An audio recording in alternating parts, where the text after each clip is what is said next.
And so I will kick it off a little bit here. We're going to hear from three panelists, some very fantastic experts in our field.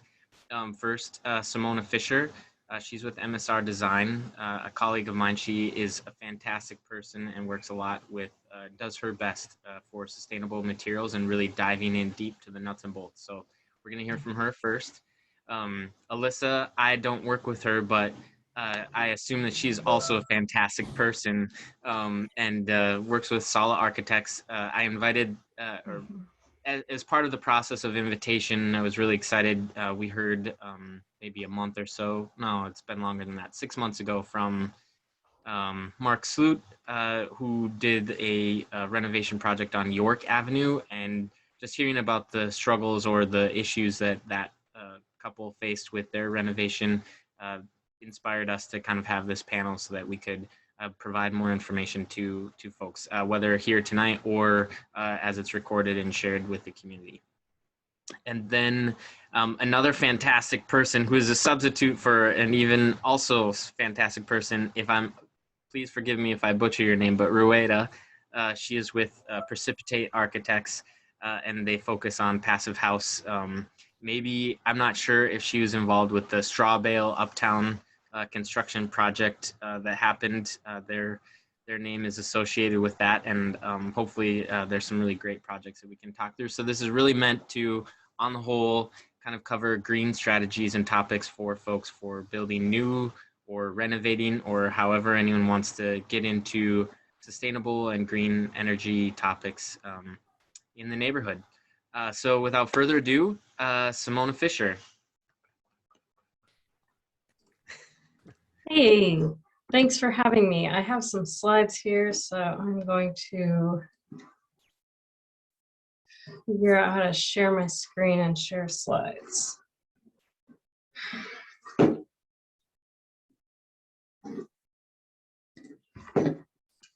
Try now after I actually gave you permission. Okay, let me see here. It was something about my computer. I think we're good now.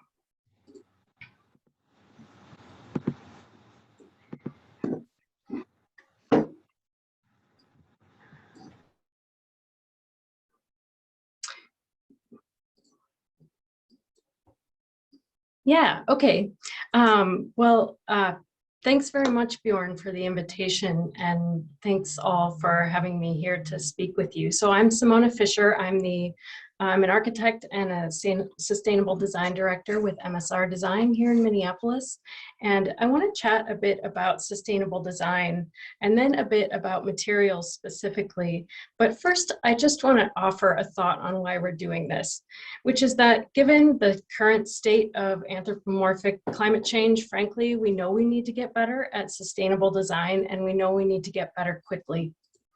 And I think as architects, but also as owners and developers, we want to be building things that will be well regarded into the future, and for future society to look back at our work and think, you know, they understood in the face of an uphill battle, they developed new ways of building buildings and cities that helped to turn things around. And so I think the big vision is there, but when you get into the details of actually trying to practice sustainable design in your buildings is where it gets tough. So working in sustainability, there are a lot of different systems out there. Challenge is one that you may or may not have heard of. It's kind of like LEED, where public buildings get points for things like renewable energy. But Living Building Challenge, it's been intriguing. We did a project recently that achieved a couple of the petals, and it's a fascinating system because they take the starting point of living building as an ultimate goal of what does good look like, and they work backwards from there. So all of their goals are not just points in a rating system, they're actually absolute ideals, like net zero energy is how you do energy, net zero water, zero waste, and they work backwards. So of the 7 petals, I would say water, energy, and materials are definitely the toughest. And the office project I worked on recently is the one that achieved the materials pedal. So within the materials pedal are a series of imperatives, and the big one, the tough one, is the red list. And what that means is when we're building a project, when you're doing a project this way, you are combing through the list of every single material that goes into that project, and you're asking manufacturers to give you transparent disclosure about what is in that product, how far away it came from,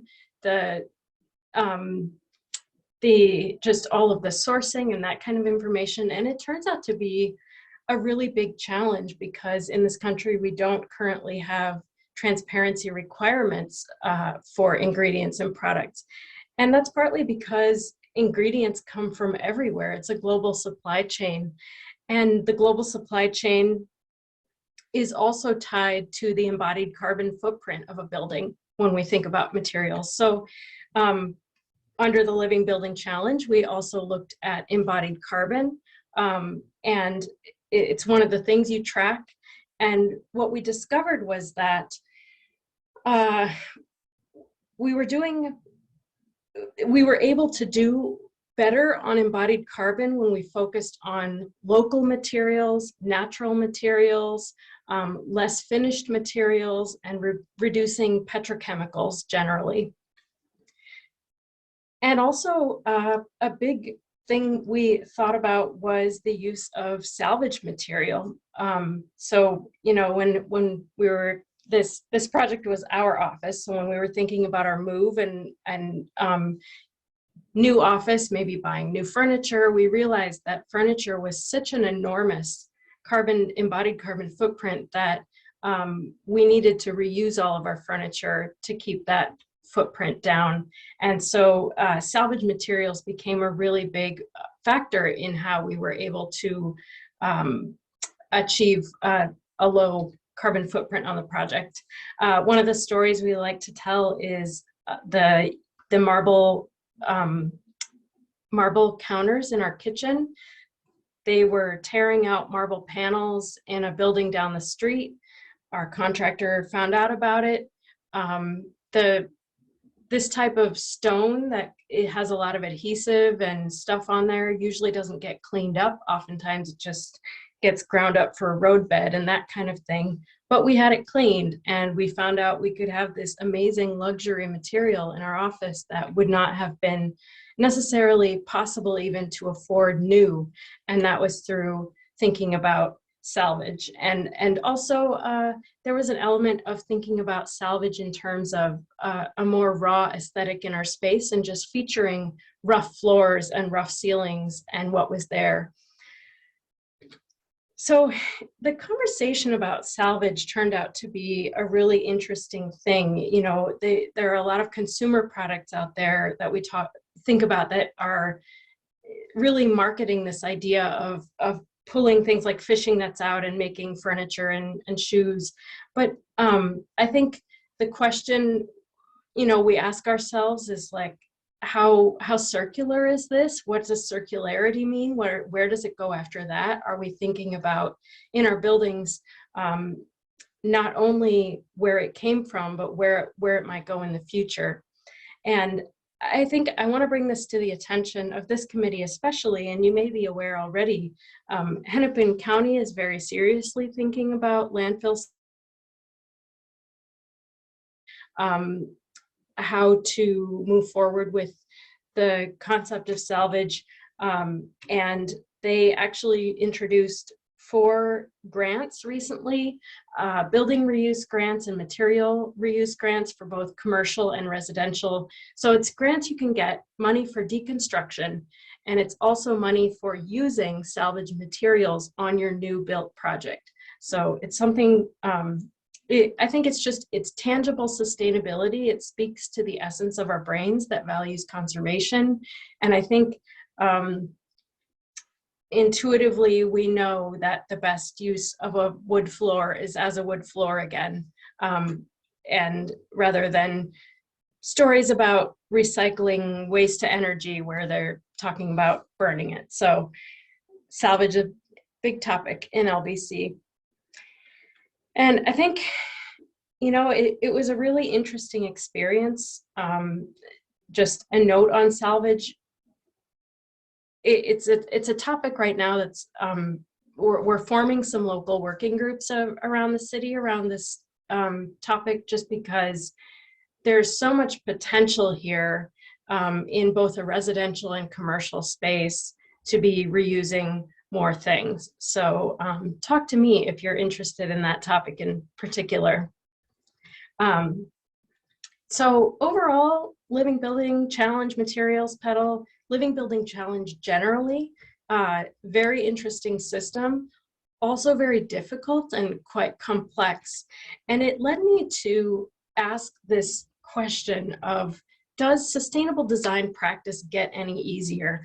And while I think there are people on this call who would say that this project was not easy, I think at the same time, there is something much more straightforward when you take the global supply chain out and you really think about using regional and local materials. That is where you can remove some of the kind of insane feeling of disconnection that we have from our materials that are used in building. Most of the stuff you get at Home Depot, you have no idea where it came from or what it's made of. There is a strong argument to be had for this type of experiment going on with trying to use salvage materials to build something amazing and high performing. But I also think that using natural materials, I think using natural materials can have a lot of different aesthetics. I just want to make that point as well, that we're not necessarily bound to any one aesthetic that represents sustainable design. There are a lot of ways to do it. And it's just all about as creative as we can get in the world of materials. So that's kind of my very short summary on the topic. And I think other speakers are going to talk about other facets. So I'm going to pass it off to them. Hey, thanks, Simona. If there are any questions, I think we will have plenty of time. So if anyone has anything they want to jump in on, go ahead. I'll give a brief pause. Hey, Barbara. Hi. Hey, Judy. Hand, did I see a hand, Judy? Or a hi? Must be a hi. Oh, that. Simona, wait a minute. I can't. Can you hear me now? Yes. Yep. Okay. When you say to talk to you, do you actually mean that? You know, because. Oh yeah, I have places to be. Yeah. Just kidding. But I'm just thinking about, you know, things that happen in an individual's home, old homes and so on. And how do you find information about what you might do with a fireplace that has lived a good life since 1914 and no longer can be used as that? Or what if your dryer vent now goes through the chimney, but there isn't a B vent, and so you need to do something else. I mean, those are mine, but everybody has these things. And how do you go about actually getting informed information about how you should proceed just privately? Yeah, that's a good question. I think, you know, if you're working with an architect, they might be able to connect you to the right source, but also I just want to pass this resource out. The All for Reuse ecosystem map is a new tool that is, it's a collaboration of a couple of national entities where we're just trying to build a map of, oh, I'm not sharing my screen anymore. But I put the link in the chat. Oh, okay. Okay. It's a and Minnesota has quite a bit of stuff in there because the Minnesota Pollution Control Agency, Alyssa Wenzel, has been populating the map. But it's a bunch of different organizations that either do salvage work or, construction companies that also do deconstruction, places that sell salvaged material at different scales, all kinds of different resources. That's where I would start. Thank you. Thank you. That's helpful.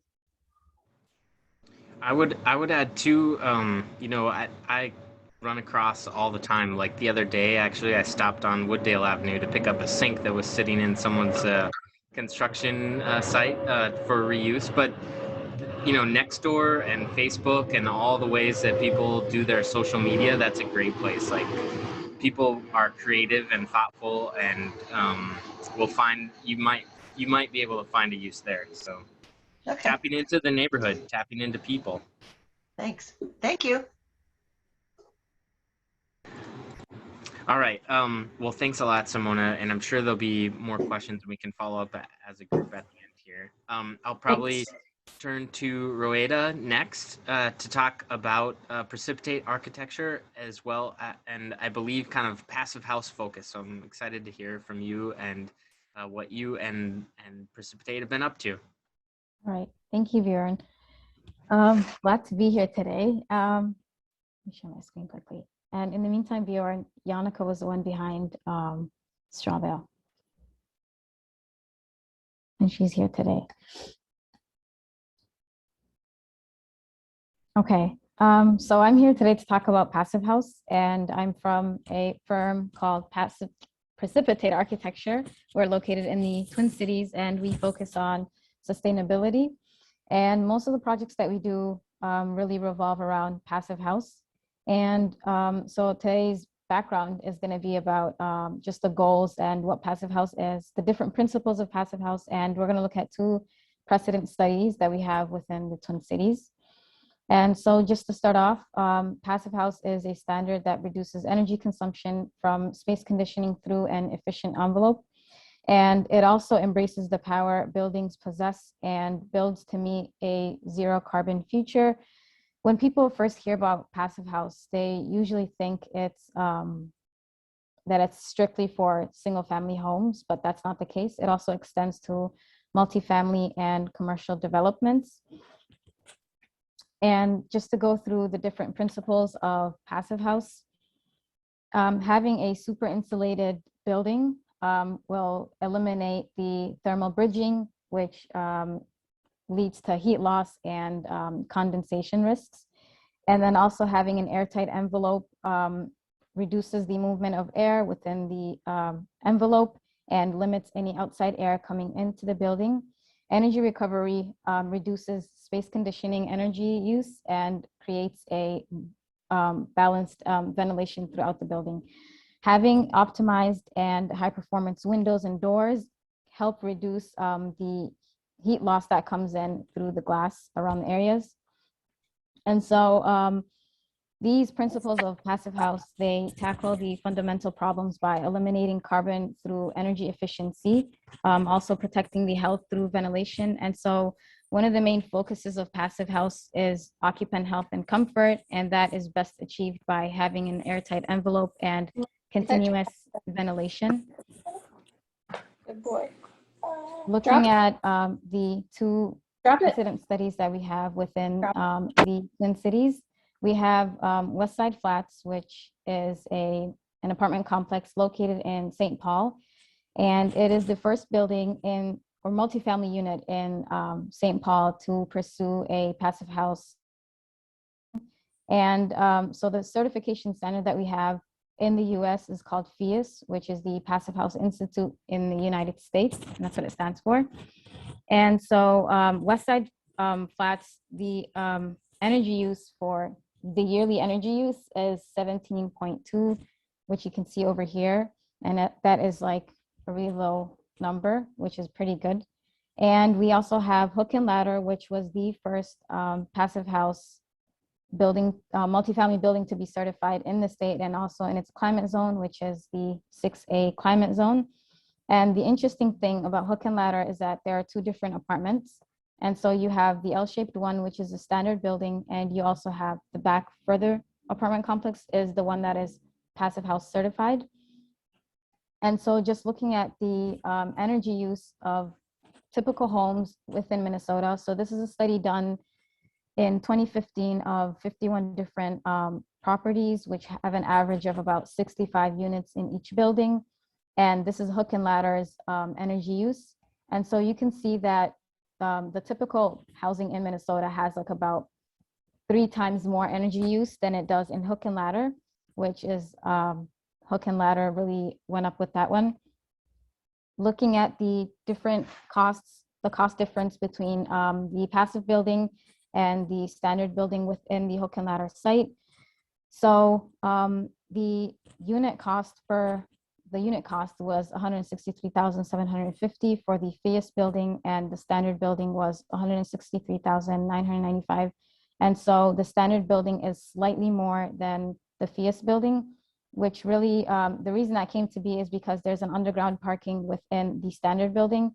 And that just goes to show that if you want a passive house, you just have to, it's just the same cost as an underground parking. So why passive house and what are the different benefits of it? So the benefit around passive house is not just surrounded by energy. It also extends to water conservation, healthy living environment. And so we talked about how the occupant health and comfort is like the main focus of passive house design. And we also looked at the 2 precedent studies, which were both affordable houses. And so that just goes to show that passive house is not for just like a 1% of the society. It extends for everyone, and it just stands for design for all. And just to sum up everything, occupant benefits with passive house design is increased occupant comfort, increased wellness, resilience, and mitigation of environmental pollution. And it's not just the occupants that benefit from this, but also the community and the owners. And it brings the communities together, creating a healthy space, a clean environment, and the owner gets a massive reduction in utility bills. And that is like a very compact what passive house is and the work that we do at Precipitate. Thank you. That was very compact. Are there questions from folks on the call about passive house? It's a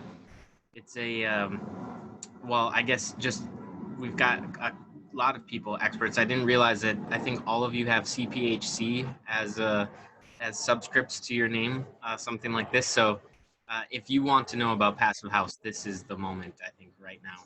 I was going to say, actually, I'm not a CPHC. I work for a passive house architect, but I'm not a CPHC, and Ruweyda's in training, but both Simona and Alyssa are CPHCs, correct? Okay, There's a lot what is CPHC? What is that? I'm going to take a swing at it. Certified Passive House Consultant. Okay, okay. Right. So as a certified passive house consultant, it's a certificate or accreditation training that you go through and learn about in-depth building science behind passive house to understand the concepts and be able to apply it to projects. So oftentimes if you're pursuing a passive house project, you'll work with a CPHC to guide you through that process and getting your project certified. Okay, thanks. I have another question. Sorry. I mean, these are ignorant and old-fashioned questions, I think. Years ago, there was a concern that houses that were built so tightly caused more problems for the residents inside. And what I'm looking at, these absence of air going through the envelope and, you know, those images that you just showed us, what has changed in this passive house structure that's not, you know, like where there's condensation forming on the windows in the suburban houses and all that? What? Want to take a stab at it, Ruweyda? I can do it if you don't want to. So You can take that one. the passive house concept, the ideology behind it, was born out of the super insulation efforts of the 1970s. So conceptually, that's where it's from. The difference between passive houses now and those homes is when Ruweyda laid out the principles of passive house, that energy recovery ventilation is required for all passive houses. So the houses are extraordinarily healthy environments for occupants because they have continuous fresh air coming in and going out. And the fresh air that's coming in passes over a heat exchanger that that transfers heat from outgoing air through to incoming air, and then it pre-warms the cold air coming into the environment. So it's a way to ventilate the house and give you fresh air as an occupant without losing a ton of energy, which would basically okay. Thank Air. Okay. That's a great question, though, and I think that is the main question that people often have, is what has changed in that time. Yeah, I would say we understand a lot more now about not only heat management, but moisture control, and that's why current the envelopes themselves are designed to be tight so you don't have air leaking into them, carrying moisture into the walls. But also, as Janneke described, the ventilation systems have made leaps and bounds, and dehumidification is built in where necessary. So you're really controlling both heat and moisture very carefully.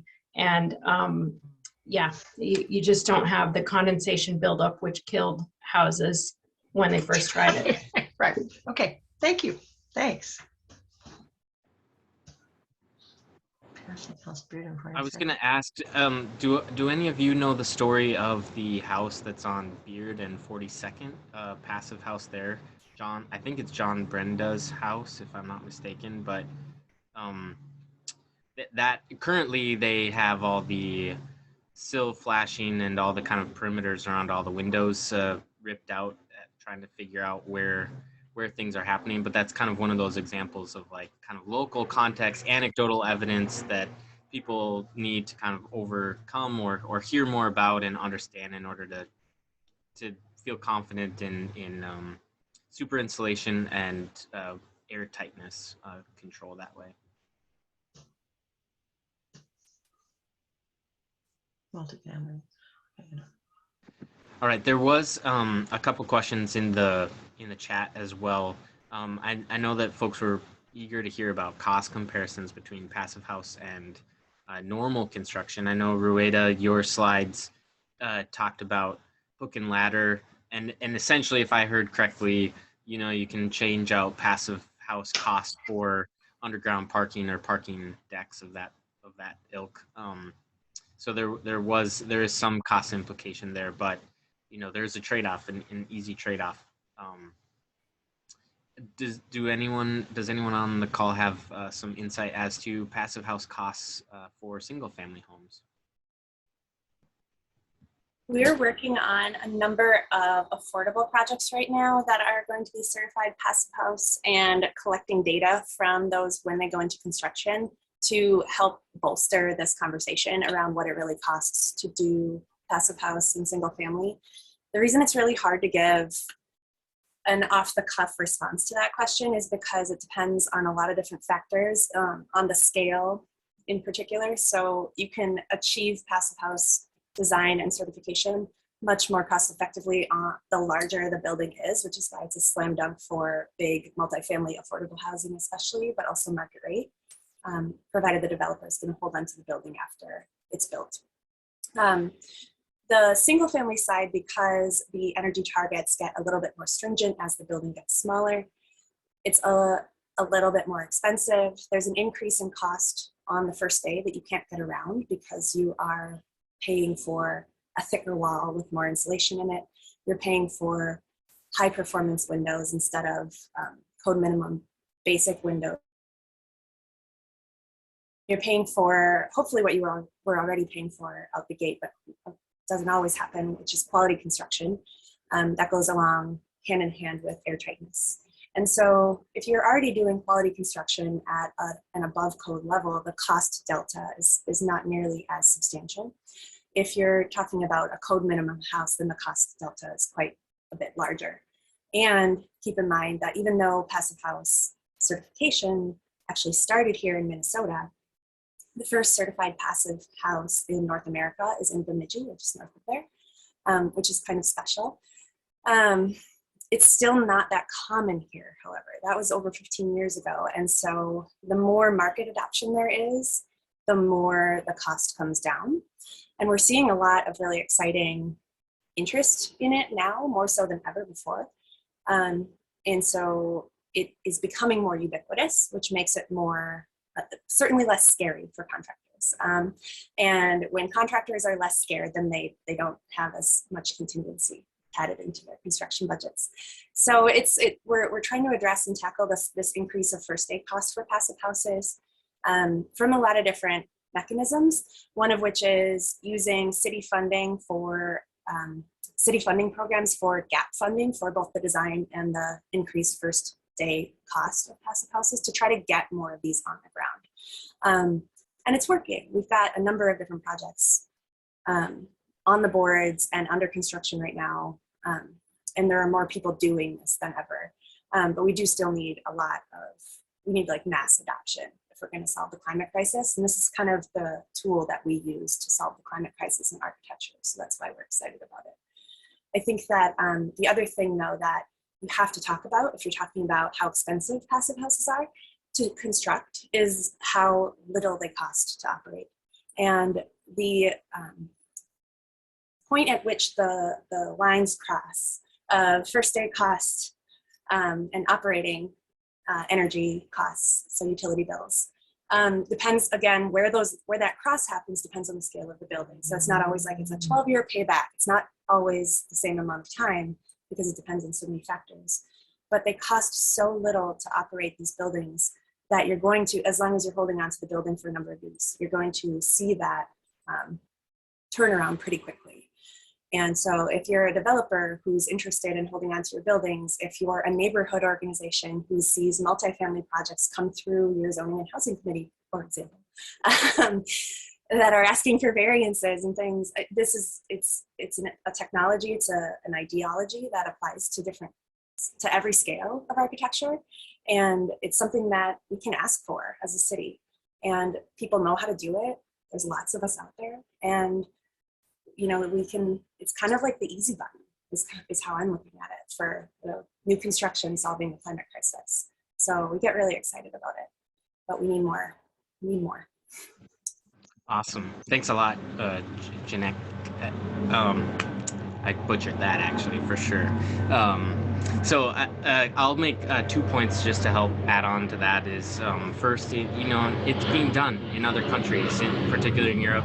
This is like normal to put on insulation and really insulate things. You're probably hearing the airplane more than me. And then the second part is the cost, right? I mean, probably all of us on this call recognize that the cost that we pay for things is not really its true cost. I mean, the artificiality of the cost of oil and gas and all the other ways that we heat and take care of our homes doesn't pay for it. So this is, even though the cost may be high, there's actually just paying more of the true cost of things in my humble opinion on that. So I hope that, that first cost is maybe actually the real actual cost. And hopefully that's some incentive to do the right thing for the planet and the climate. All right. So the last but not least, certainly, is Alyssa Jagdfeld, and I don't know enough about her story to do a proper introduction. So if she would be so kind as to introduce and take it away, thank you. Thank you for having me and for the invitation, Bjorn, to speak with you tonight. Can everyone see my screen? No. No? Okay. Hold on a second. Do you see it now? It says so, but there's nothing there now. Yes. Okay, great. As Bjorn said, I'm Alyssa Jagdfeld. I'm associate with SALA Architects, and he had mentioned Mark Sloot. We have many wonderful, very experienced architects in our firm that have done many renovation, net zero, sustainable projects, and just want to share with you some of the process that we go through in first meeting with clients and talking about sustainable projects when it comes to home design and renovation.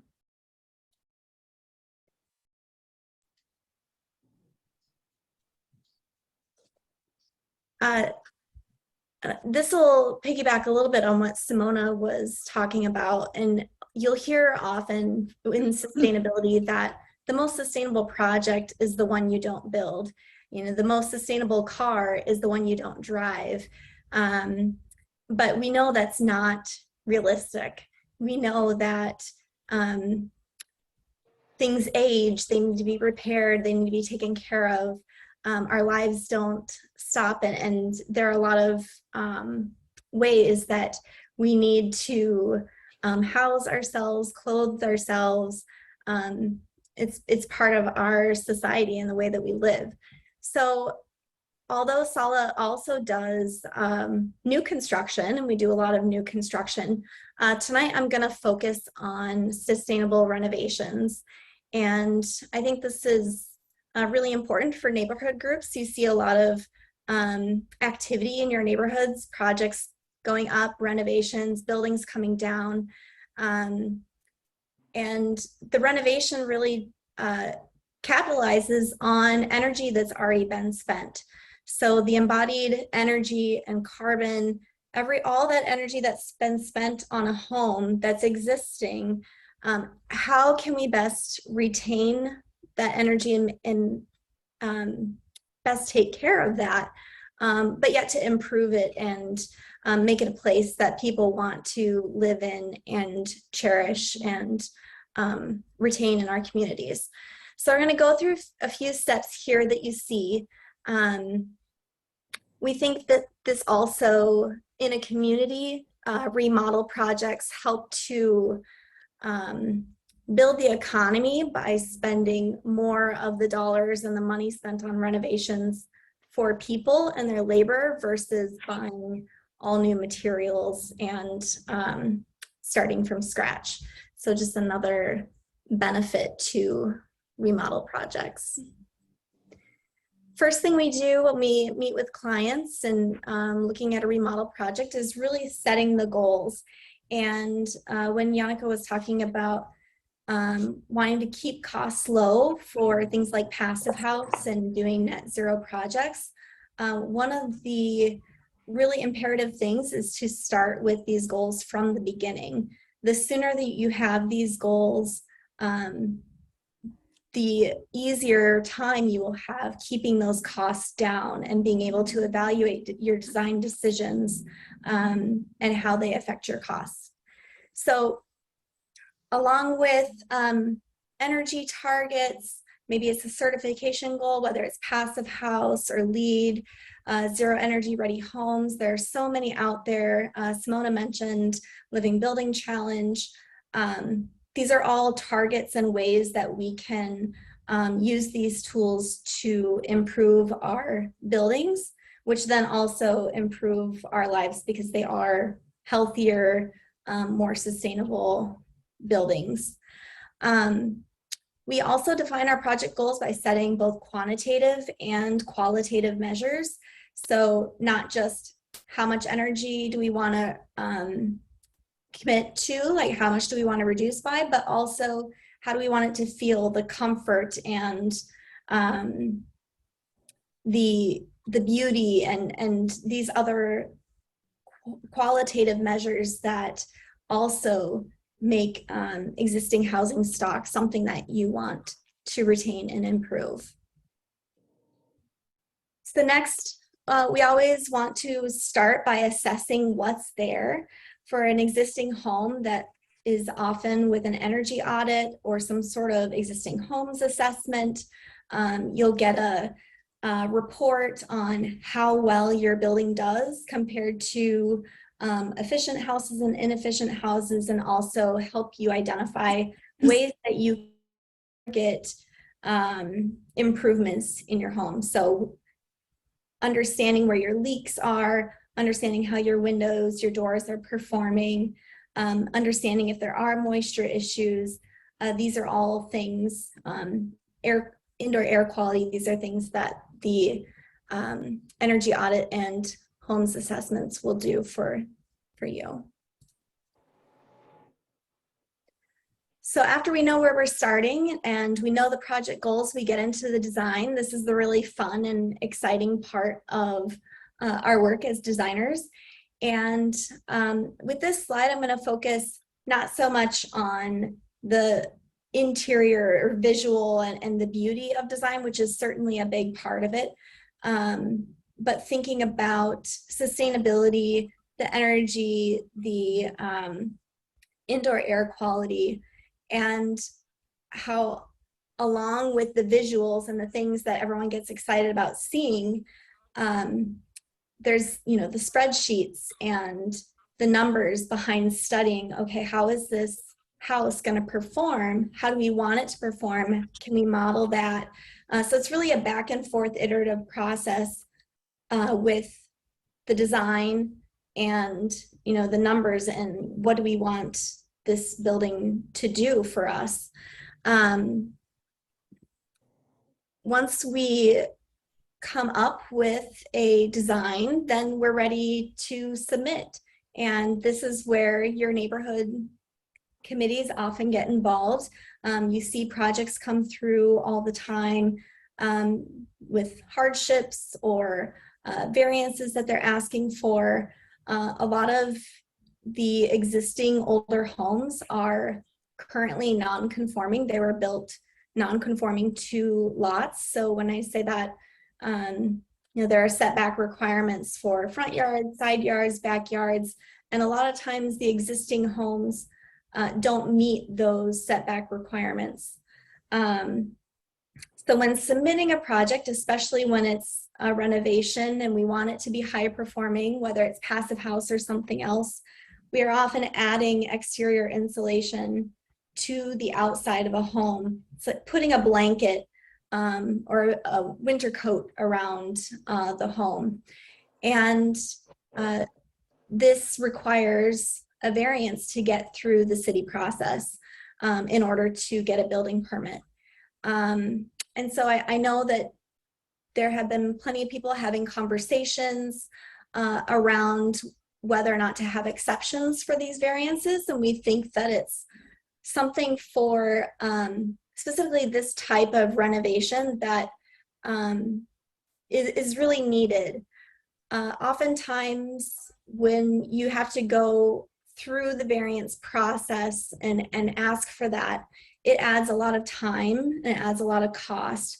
So when we're talking about trying to keep costs down for high performing homes and more sustainable homes, you know, another $8,000 to $12,000 adds quite a lot to a small project when you have to spend the time and resources to get it through the approval process before you even spend money on building it.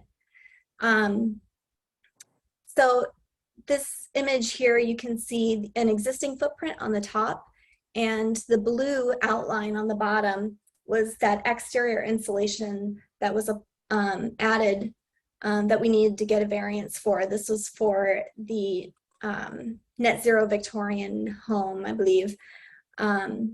So no square footage was added in those side and front yards. The only proposed addition was off the back where it wasn't encroaching on a yard, but yet still had to go through the variance process. And that thankfully went super well and breezed through it, got passed on consent in the city, which often happens with these projects. And I think is just another reason why having an exception for this type of renovation is so important, because there's typically not any opposition to someone trying to improve their home and make it more high performing. These projects aren't changing the type of zoning use for the lot. They're not even always changing. It's really just about thickening those walls. Here's a project where the client didn't have the time and didn't have that extra money to go through the variance process. So when going through the submittal part of the project, they decided we had to be able to do what we can without without getting a variance. So this detail on the right, the red squiggly line at the bottom shows where the existing foundation was carved back in order to get as much insulation as they could on the exterior.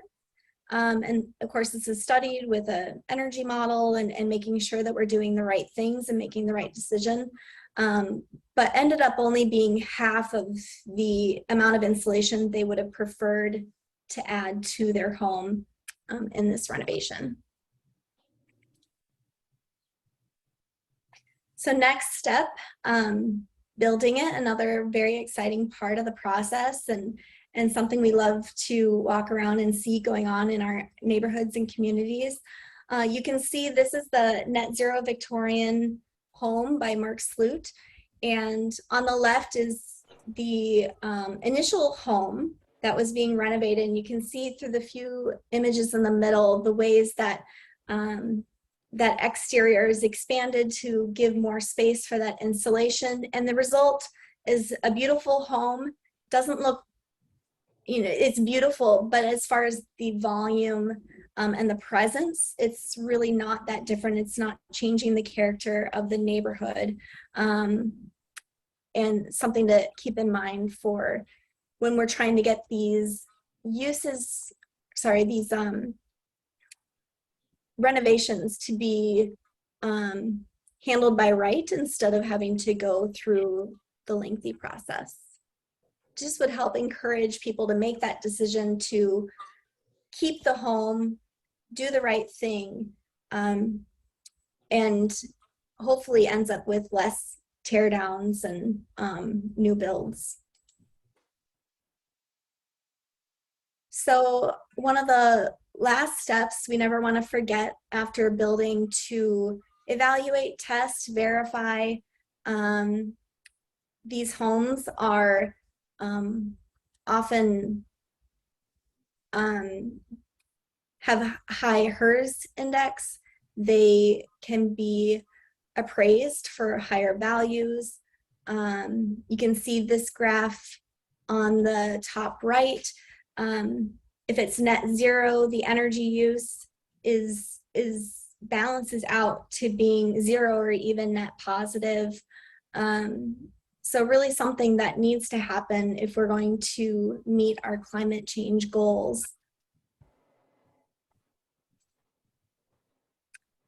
And I would just encourage you all to spend some time learning more. So there are many organizations out there, whether it's Phius, Green Home Institute, many free webinars, YouTube videos, websites with lots of information to educate yourself and help spread the word. If you know someone that's looking to do a home renovation, say, oh, have you heard about making your home more high performing and more comfortable and healthier, and you can help point them to some of these resources and know to bring this up with their architect or builder.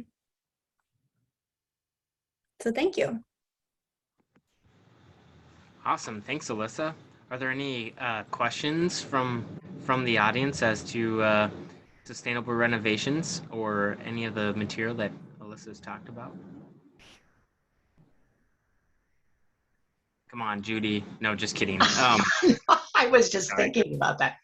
I can cover for you. No, Thanks. I really appreciate the point that you bring about the variance request and the hurdle to do that. I was actually kind of taken aback with the 46-something York is what strikes me in my mind, but to add 3 inches to the outside of the home because the home was built on the lot line, and so they would be therefore crossing the lot line by 3 inches because of a bunch of insulation. It seemed to me like a hurdle, an unnecessary hurdle to do just something that makes a lot of sense, right? That they might have done originally in the first place, had that been the norm. So do you have any ideas or any insight as to what we might do as a neighborhood to help ease that hurdle? Are there people that we can talk to? Are there buttons that we can push that you might be already pushing? Sure.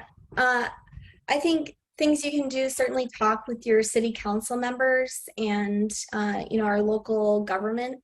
They have to spend time on this as well. And like you said, if it's a matter of 3 inches and, it's not changing the use or really asking a whole lot of the site. And it's not only that, but identifying and complying with a lot of the goals of the city in encouraging sustainable housing and retention of current housing stock.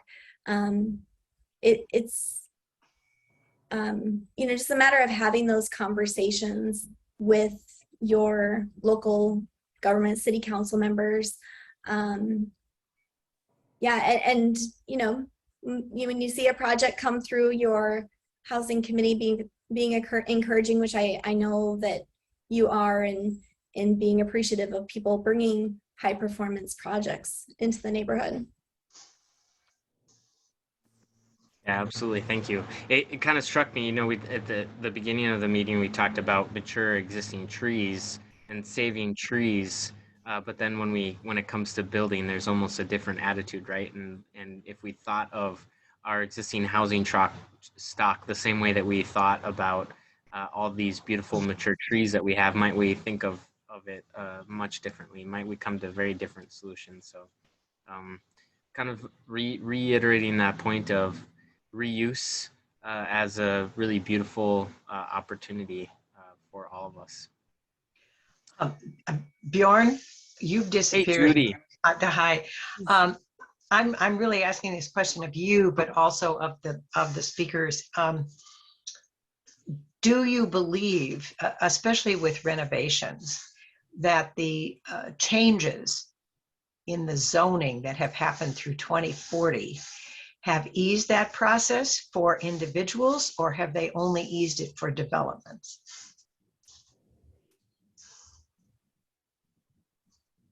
I think it has eased it for individuals, and that the goals there are very explicitly laid out that,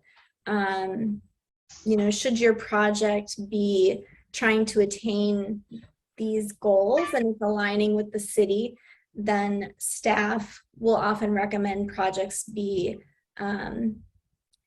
approved upon consent, as long as there's no local opposition to the project. So I would say it's not necessarily that it's a difficult process to get it through, it's that it's lengthy and costly, and therefore can sway some people away from looking to do that.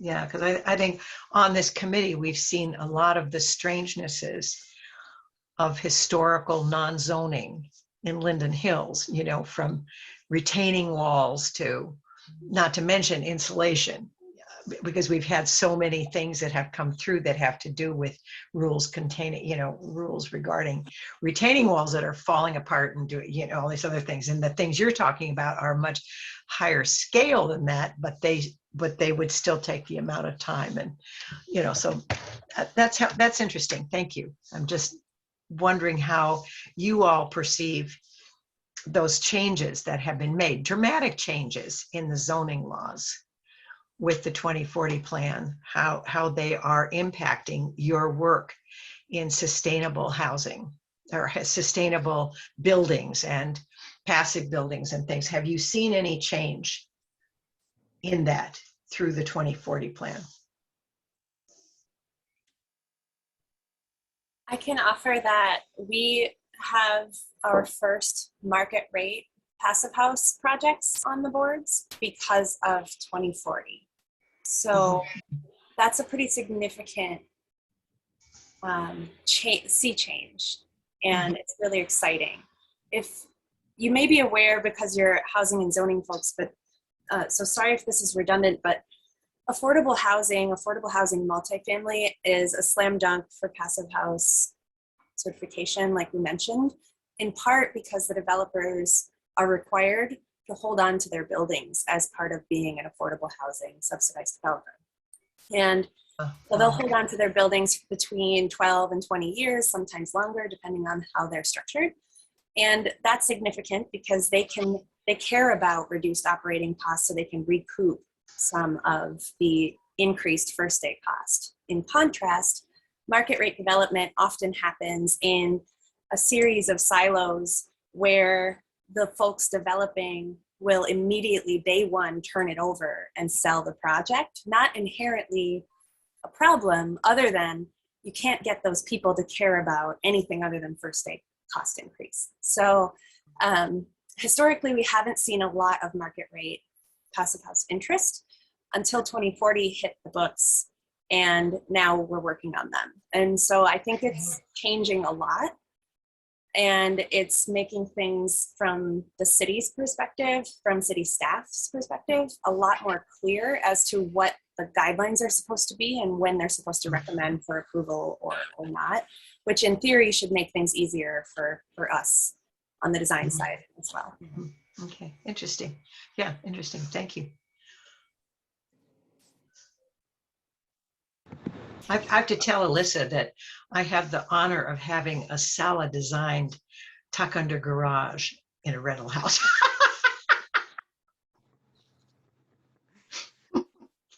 Well, congratulations, Jude. Well, I know. I just feel really, really big time there with that. Yes, so It also required some variances, I tell you. A question, just maybe a closing thought. One of the primary goals, or one of the things that's been on the mind of our committee and also the board of Linden Hills in general over the past few years has been equity and racial equity. And so for me, I draw a clear connection between sustainability and equity. In maybe the easiest example is that predominantly the costs of global warming are going to be borne by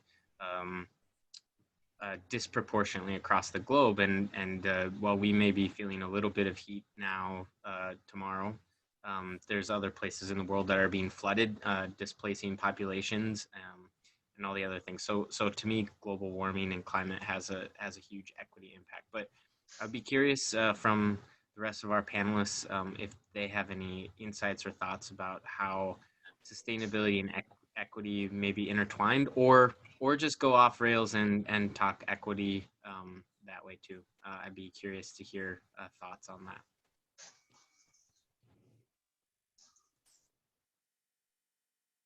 Well, I think from a materials perspective, there's a lot of conversation around that right now, because so many of our consumer materials and building materials come from around the world. And I think there's better transparency and label requirements in most consumer products than there are in building materials. And it's just a huge hole that no one has really been talking about until recently.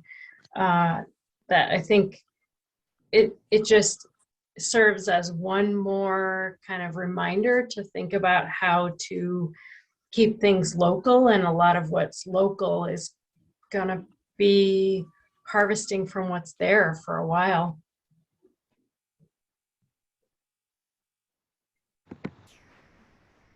Thanks. Any other brave souls? Passive house is really exciting from the equity perspective, because the folks who need this concept the most are people who need lower utility bills. Some folks think that passive house is misaligned with equity or not supportive of it because of the fact that those increased day one construction costs that we were talking about. And it's incredibly important because some of those things that we're advocating for in these buildings do cost more and make the first day cost more than typical construction, certainly than code minimum. It's incredibly important that cities and governments step in with gap funding to bring those costs down and make this concept attainable to the people who need it most. And that's what we're doing with the programs that we're working on with the city of Minneapolis at the moment. And the aim of the whole thrust of those programs is really to figure out, okay, we've been telling you as practitioners that this is needed, this gap funding is needed to make this go. They created a program around it, and we're evaluating the successes where we had hinge points and flex points, and we're going to make it better and hopefully continue to push it forward to get more of these out into the world for the people that need them.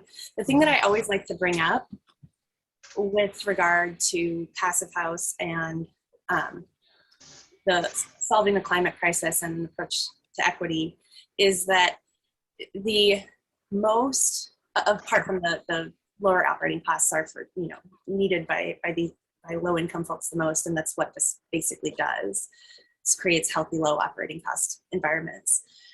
But there's also this other really beautiful thing that happens when you do a passive house from the get-go, and you know that you're designing it as a passive house, and you optimize it as a passive house, and you orient it properly, and you size the windows properly, and you take advantage of the free stuff. So you've, like Alyssa said, you've defined your goals early on enough that you can do in the design. You can do what really the free stuff that kind of makes the technology more affordable and approachable. But designing it out the gate as a passive house really means that you're investing in the dumb tech.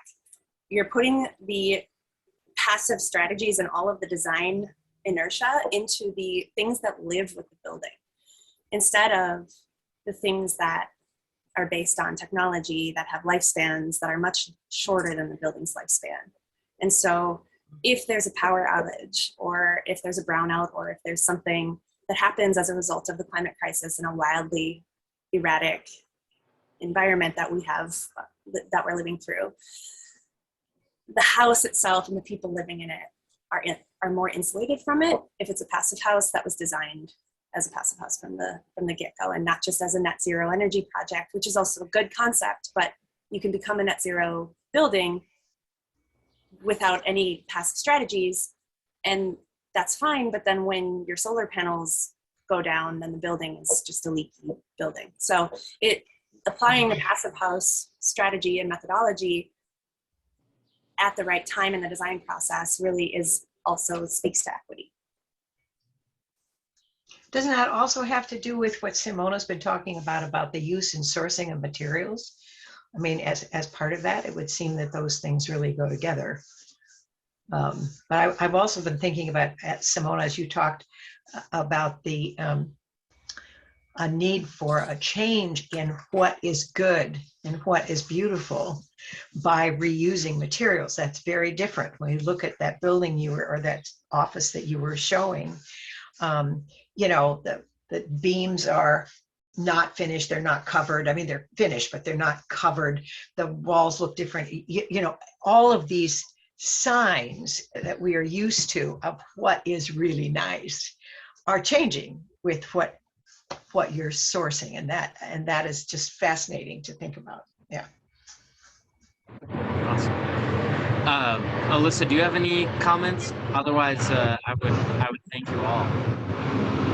I just think that what Simona and Yannicka had to say is just wonderful, and of course, spreading the word and having more projects try to pursue these initiatives will also help bring the cost down and make it more affordable for the general public. So awesome, thank you very much, and a heartfelt thank you to all of you. Ruweyda and Yannicke and Alyssa and Simona for Ruweyda. fantastic efforts and input. I wanted to kind of invite folks that have worked in the neighborhood or are doing great work. You all have done awesome things, and I hope it was a little bit of semi-shameless or semi-advertising or at least connection, so that folks know that there are resources and there are people available that can help them on their journey, help us all on our journey together towards some brighter future. So thank you all very, very much. A lot. Thank you. Thanks. Thank you, Bjorn. Yeah, Thank you very much for being with us. I just wanted to let you know that we'll be sharing this too with our full community. We'll be putting it on our YouTube channel, on our website, and sending it out through our e-newsletter and social media. So thank you for taking the time. We really appreciate it. Thanks a lot. Thanks a lot. Okay, Thank great.